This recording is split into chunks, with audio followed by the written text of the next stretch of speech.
नमस्कार सांग मैंने मो चैनल श्रीदास एजुकेशन 9 को आपण स्वागत। तो यहाँ मोर ओडिशा हिस्ट्री लेक्चर नंबर 3 जो आम आज डिस्कसन करवा अशोकंकर कलिंग इन्वाजन विषय। ठीक अच्छे। तो फास्ट आम जानले कि ओडिशार हिस्ट्री को एंशिएंट सोर्सेस रू जना पड़े डिफरेंट सोर्सेस विषय आम पढ़ीदे तार दुईटा लेक्चर वीडियो मुझे बन सारी जो मैंने देखी ना लिंक दिखाई डिस्क्रिप्शन बॉक्स रे जाइए देखी नियंतु। एंड सेकेंड थिंग कि जो मनकर पीडीएफ दरकार डिस्क्रिप्शन बॉक्स रे आर भी लिंक दिखाई टेलीग्राम चैनल जाइए सब्सक्राइब करके एटी जहाँ भी पढ़ा हो तार पीडीएफ से दे दूची अपलोड कर दूची आपण मैंने डाउनलोड करेंगे। एंड अदर थिंग कि जो मैंने particularly civil service exam prepare कर या फिर कोई भी कॉम्पिटिटिव एग्जाम प्रिपेयर कर गोटे बढ़िया चैनल मु बन मु ऑलरेडी वीडियो रे कही सारी मो प्रीवियस वीडियो रे तार ना हूँ सिविल सर्विस मानिया आउ से चैनल लिंक डिस्क्रिप्शन बॉक्स रे दिया जाइए। आपण मैंने जाइए सेठी जो मानकर ऑप्शनल पेपर अच्छे एग्रीकल्चर से माने सेठी पढ़ी पारिबे। बहुत बढ़िया से मु डिटेल्स रे सेठी लेक्चर वीडियो दूची। आउ पर्टिकुलरली जो मिडिवल हिस्ट्री विषय बर्तमान चली लेक्चर्स आउ ऑलरेडी कंप्लीट हवा ऊपर गोटे दुटा वीडियो रे कंप्लीट हो मिडिवल हिस्ट्री आ पॉलिटिक्स रो केते गुडे वीडियो भी मुझे छाड़ी इनिशियल वीडियोस इंट्रोडक्शन वीडियोस बहुत भल लगिवो। जो मैंने चाहूँगी जाइए देखूँ आउ तार पीडीएफ भी सिविल सर्विस मानियार गोटे टेलीग्राम चैनल अच्छी से भी सब्सक्राइब करके आपण से चैनल रु पीडीएफ डाउनलोड करेंगे। तो बहुत किसी ऑप्शन मुझे खोली रखी आपण मान हेल्प पाई जमी भी प्रकार पढ़ापढ़ी करी आराम से गोटे एग्जाम रे भल पोस्ट नहीं कि भल गवर्नमेंट चाकरी करके सेटल हो जातु। ठीक अच्छे। आपण मानक हेल्प करने 24/7 मु प्रयास करुच्ची। एंड दीदीरा चैनल रन कला बेलू मत टाइम लगुच बट बहुत जल्दी मैनेज हो सबकि। एनीवे आउ आपण एग्जाम बेस्ट ऑफ लक। ठीक अच्छे। आज आम डिस्कसन करवा ओडिशार कलिंग इन्वाजन विषय। अच्छा ओडिशार पर्टिकुलरली हिस्ट्री कहया गले ग्लोरियस हिस्ट्री स्टार्ट है अशोकों पर। ठीक अच्छे। आउ पूर्वर जहाँ कि हापाजार्ड विषय हापाजार्डली एत कि मेंशन ना किंतु अशोकों पर ओडिशार हिस्ट्री धीरे धीरे जो कहते ना ग्लोरी फॉर्म रे बाहर की आसला माने बहुत बढ़िया से फुटिकी उठिला। कारण ता पूर्वर बहुत लोक बहुत राजा ट्राए करिसेंती इन्वाइट करिया पई ओडिशा को किंतु ओडिशार टेरिटोरी एते भास्ट थिला एते रिच थिला ओडिशार सम्राट माने एते स्ट्रांग थिले ओडिशा को इन्वाइट करिबा और आर्मी माने भी एते स्ट्रांग थिले एते कुशल थिले इन्वाइट करिबा एते सहज नथिला। किंतु अशोक एते गोटे शक्तिशाली राजा थिले जो जी कि ट्राए करते फास्ट टाइम ओडिशा को इन्वाइट करने सक्सेसफुल होते किंतु तापर कौन कौन होता हापाजार्डली आपण मैंने जानी थे। आम बर्तमान डिटेल्स सबकि पढ़ा अशोक केमती कलिंग इन्वाजन कले। तो बिफोर मौर्यन एम्पायर अशोक थे मौर्यन एम्पायर राजा ना। तो मौर्यन एम्पायर बिफोर नंदस ओडिया रे राज करुले नंद वंश बट आफ्टर अशोकंकर कलिंग वार है 261 बीसी रे an elaborate system of administration was followed under Maurya rule। ता पूर्वर हापाजार्डली चली गोटे एडमिनिस्ट्रेशन एत स्ट्रांग नथिला किंतु ओडिशा रिच थिला फर्टाइल थिला आउ आर लोक मैंने बहुत माने ओडिशा गोटे बहुत कल्चरल हेरिटेज जना अच्छी समस्त को तेणु ओडिशार ग्लोरी ऑल इंडिया रे व्याप्त थिला। ठीक अच्छे। किंतु अशोक आसिला परे अशोक को इन्वाइट कला परे जितिला परे एठी जो एडमिनिस्ट्रेशन चलेले तापरे ओडिशार ख्याति धीरे धीरे बढ़िया को लगिला। ठीक अच्छे। नेक्स्ट चलते जाना कौन हम। तो सांग मैंने आम एवं गोटे जाना ब्रीफली ओवरअली समरी टाइप रही से टाइप जाना कि अशोक कलिंग वार कौन पाई है कौन इम्पैक्ट पकेला आम ओडिशा उपरे से सब विषय जाना धीरे धीरे। तो अशोक जिते बड़े राजगादी संभाले जो करोनेसन है करोनेसन माने कौन जिते राजभार माने महाराजा घोषित करागला तार लगभग 8 इयर्स पर ही अशोक ट्राए कले कलिंग वार माने कलिंग वार करथिले कलिंग युद्ध करथिले जो थे गोटे ये गोटे हिस्टोरिक मोमेंट थिला। कारण ता पूर्वर तांको कहुचे चंडाशोक आउ कलिंग वार हैला परे सी चेंज हो गले धर्माशोक को। ठीक अच्छे। तो से विषय तो आगक पढ़ा आम बस एति जानी था जो महाराजा घोषित हेले घोषित होबार 8 वर्ष पर कलिंग उपर अटैक कले इन 261 बीसी। ठीक अच्छे। आउ यही विषय कलिंग वार विषय डिटेल्स लिखाई रॉक एडिट 13 रे जोटा कि शहबाजगढ़ पाकिस्तान रो मिले आउ ये जो प्लेसटा अच्छी पाक अफगान बॉर्डर पाखे। ठीक है। से पाकिस्तान तो इंडिया भितर ही थिला ना इंडिया बाहर नथिला भाग ही नथिला से इंडिया पूरा अखंड भारत थिला। तो पाकिस्तान एंड अफगानिस्तान किसी बॉर्डर एरिया भी भारत अधीन रे थिला माने भारत को कुहा जाउतला अखंड भारत जोटा कुहा जाए। देन तो बिफोर कलिंग वार कौन होता ना आमर कलिंगटा थिला मगध सुजनिटी अंडर माने मगध अंडर रे कलिंग आसुतला। कलिंगटा तार राजा महाराजा माने सरेंडर करथिले मगध रूलर पाखे मगध रूलर को अख्तियार कर रखिथिले आ से टाइम रे नंदज माने रूल करुथिले आम कलिंगरे। ठीक अच्छे ए विषय पर्टिकुलरली आम एथि जानू कि जो आलेक्जेंडर हिस्टोरियन जहाँ गोटे बुक लिखिते से एटा सोर्स एटा से लिखिते कि कलिंगर जो बिग ओडिशार जो बड़ बड़ एलिफेंट माने थांती जोटा कि खारभेल यूज करुले परे जो राजा महाराजा माने आसते से माने भी जो बड़ बड़ हाथी हूँ कलिंगर गोटे बहुत बड़ ऑथेंटिक जिनस थिला आउ से हाथी पाखे कहीं भी टिकी पार नथिले। ठीक अच्छे बिग एलिफेंट्स ऑफ कलिंग जोटा कि ग्रीक सोल्जर्स माने भी डरिकी रोते ए बड़ बड़ हाथी ठारू जितेबाला से युद्ध को आगे आसुले हाथी माने ग्रीक सोल्जर्स माने भी तांको आक्रमण करि पार नथिले सेतिरे हार मानि जाउथिले। तो ये सब जिनस भितर कलिंगर ए सब हिस्ट्री थिला। धीरे धीरे कलिंग स्लीप हो गला मगध हाथरू जितेबाला कौटल्य एंड चंद्रगुप्त मौर्य मगध वंश पर मौर्य वंश आसिले सेतेबाला रिवोल्ट कले against Nandas in 322 and 331 BC ए टाइम रे धीरे धीरे मगधरू खसी आसिकी आसीगला मौर्य साम्राज्य को पळै आसला कलिंग सुजनिटी। किंतु गोटे जिनस एटा थिला कि चंद्रगुप्त मौर्य केबे चाहि नथिले कलिंग को आनेक्स करिबा पई। हाँ ठीक अछि कि कलिंग ऑलरेडी मगध रूलर हाथ में थिला तो जेतेबेले मगध को टेक ओवर कले मौर्य वंश तेणु कलिंग भी तांको अंडर को आसीगला। तो ठीक अच्छे किंतु सी केबे युद्ध करने को ट्राए करनथिले या फिर कलिंग को आनेक्स करने को ट्राए करनथिले। तांको परे जेतेबेले चंद्रगुप्त मौर्य परे आसिले बिंदुसार सीए आमे तो तांको हिस्ट्री पढ़िथिबा मेडिवल हिस्ट्री रे कि से भी बहुत माने मद माश्चर्य से जो सोफिस्टिकेटेड लाइफ से निजको बिजी रखिले जो कि धीरे धीरे कलिंग उपर कनकोर करने इच्छा नाला जोटा कि कलिंग से कनकोर रु बंचिकी रही किंतु एटा अशोकंकर गोटे नेसेसिटी थिला जो से कलिंग उपर कनकोर कले। तो नेसेसिटी विषय आम आगु को पढ़ा। ठीक अच्छे तो सांग माने एबे हमें देखिबा किछि कजेस जो कि कलिंग सॉरी अशोक ट्राए करथिले कलिंग को आनेक्स करबा पई। देखंतु ए जो कलिंगर हिस्ट्री अशोक आमे पढ़िले मेडिवल हिस्ट्री रे डिफरेंट आम जो यूपीएससी प्रिपेयर करछे आमे जानुचे हिस्ट्री विषय कि अशोक कलिंग को आनेक्स करथिले किंतु पर्टिकुलर रीजन कोठी दिया ही नथिला जेहेतु आम एरिया को से आनेक्स करथिले आमे रीजन खोजुतलु कि एमती कोन हैला जो कि अशोक ट्राए कले कलिंग को आनेक्स करने कलिंग को आक्रमण करने युद्ध करने तो सही रिजनटा आम ये एनालिसिस करवा। फास्ट आम देखा पॉलिटिकल कज कौन थी जे आम कलिंग देखो यहाँ हूँ इंडिया इंडिया एठी आमर है कलिंग है ओडिशा ये टोटल मगध एरिया अच्छी जो मगध एरिया को टोटल मगध सुजनिटी के अंडर थे जो मगध वंश राज करते जो भास्ट एरिया को अख्तियार करके रखी तो मगध वंशर बॉर्डर थिला कलिंग फास्ट कथा जोटा कि अशोकंकर एटा गोटे थ्रेट थिला कि कलिंग जो साम्राज्य सम्राट माने थिले सी कौन करथिले time to time South India जो किंग माने अछंती तांको सहित अलायंस बनै दउथिले आ मे बी एटा हेतै पारे कि चोल किंगडम राष्ट्रकूट किंगडम आउ चालुक्य किंगडम से सब किंगडम से बहुत पावरफुल थिले साउथ इंडिया रे। ठीक अछि डेक्कन एरिया रे जाको डेक्कन एरिया भी कहंती तो हेतै कि तांको गोटे डर थिला जदि मो कलिंग सम्राट माने भी सेते बहुत माने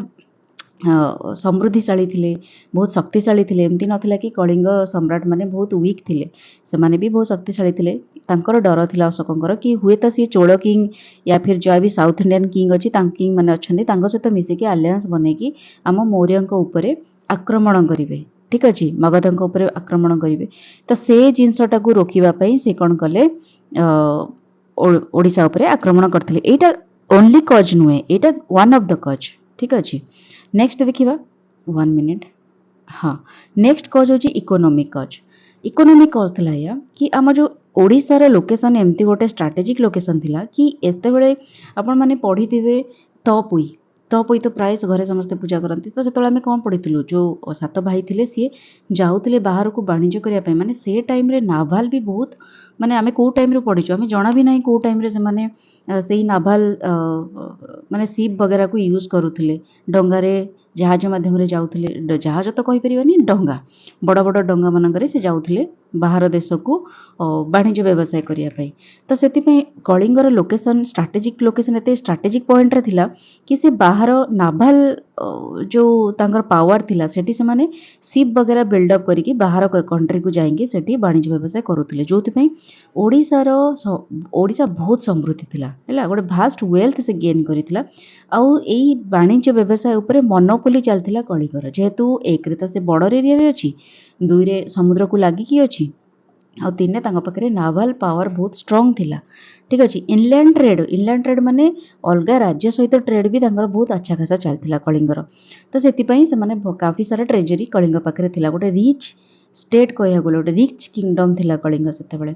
किंतु अपर पाखरे जे देखिया को जिबे आमे मौर्य वंश विषय रे देखिबा को जिबा तो तांका पाखरे नाभाल पावर से माने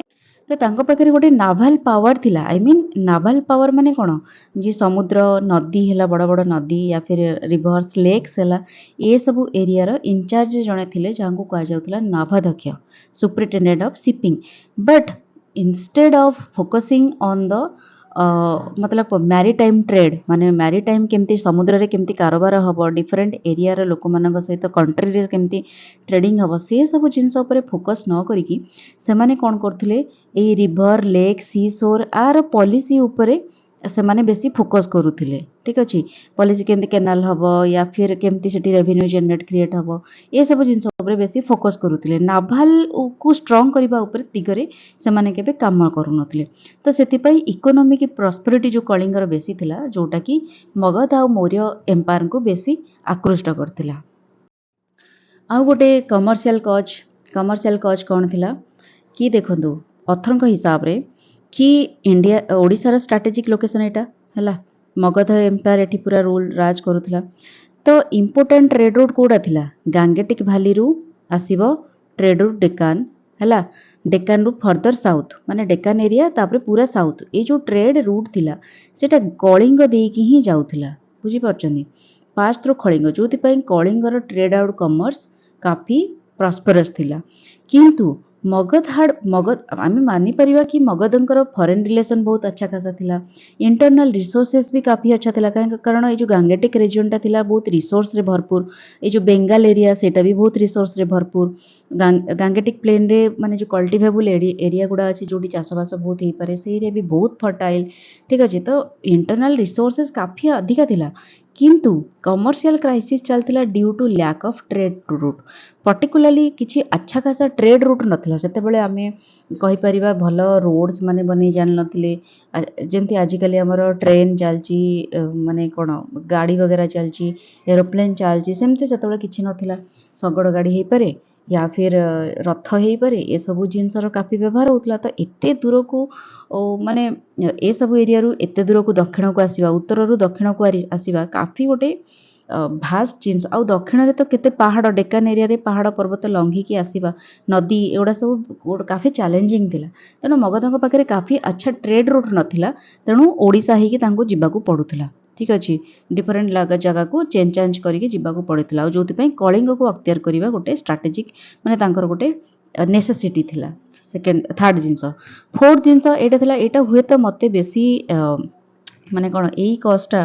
हुए तो मते बेसी लॉजिकल लागुनी but one of the cause अथरଙ୍କ हिसाब रे लामा तारानाथ जे कि एक तिब्बतियन अथर थिले तांको हिसाब रे से लिखिथिले जो नाग माने रूल करथिले ओडिसा रे गोटे वंश थिले नाग माने जो माने अशोकंकर जुएल जो तांकर धन संपत्ति ओडा सब चोरी करिके नै आस्थिले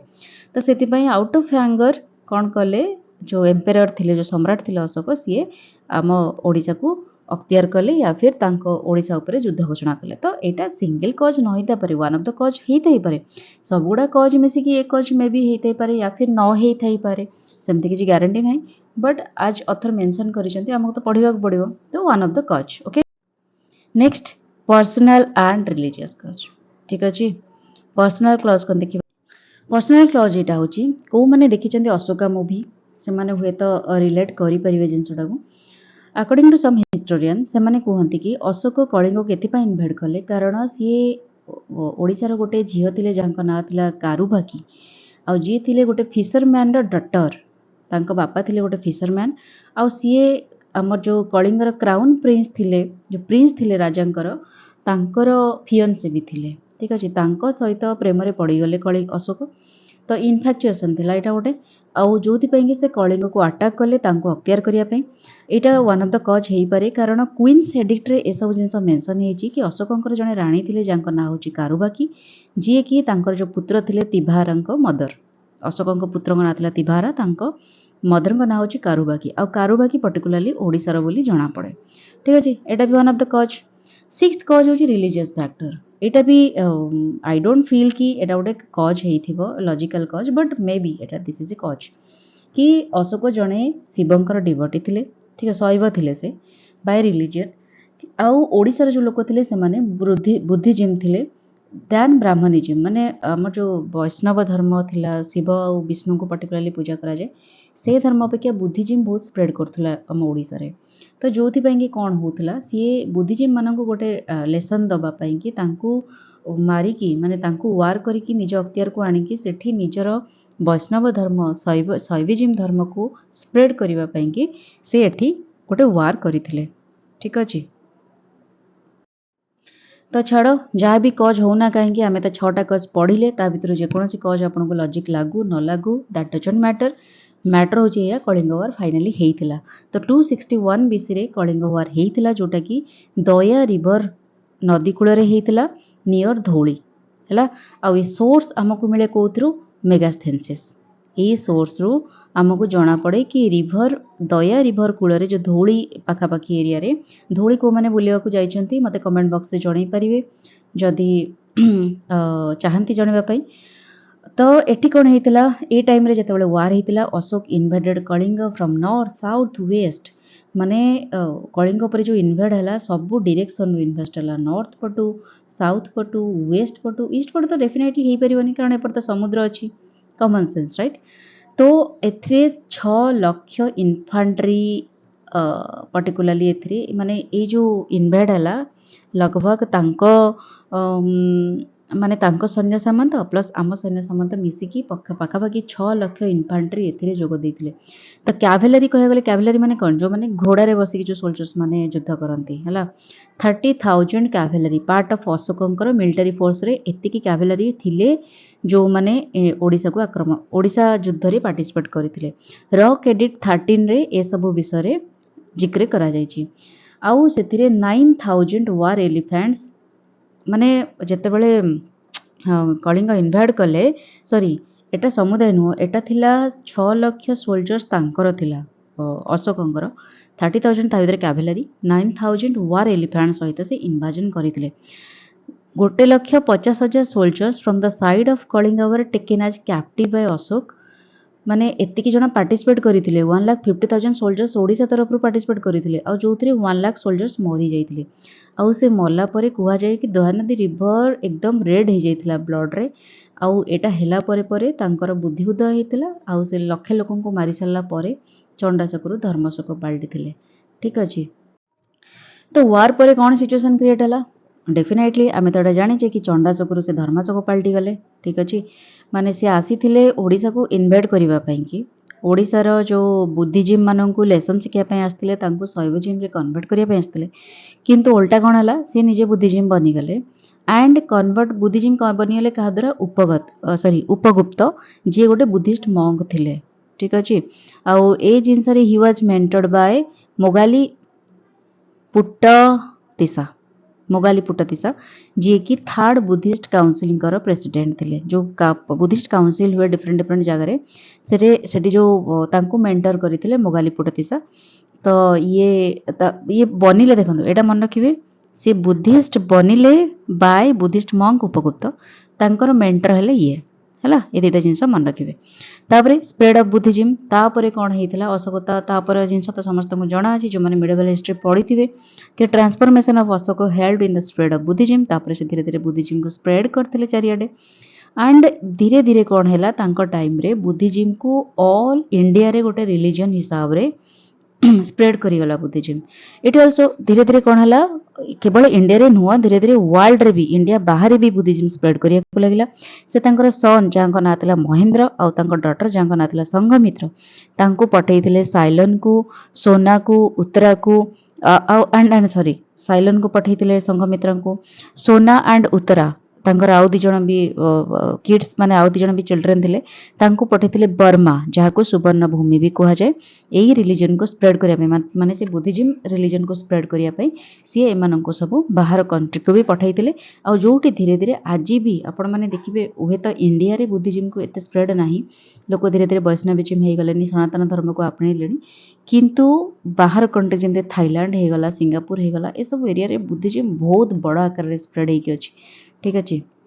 तो कलिंग वार होला परे अलगा किछि इम्पैक्ट भी पड़िला ओडिशा उपरे, जेमति कि डिप्लोमेटिक रिलेशन आमे देखिबा, फ्रेंडली रिलेशन हे गला maintain with kings of Greece को सहित, सीरिया को सहित, Egypt, Macedonia, Cyrene by sending mission of peace. तो धीरे धीरे अशोक कौन कले डिफरेंट डिफरेंट कंट्री को पठेले पीस जो मेसेज पठेले तांकर डिफरेंट माने जो थांती कोण दूतंक सहित जेमति तांको पिला माने हे गले या फिर तांकर बहुत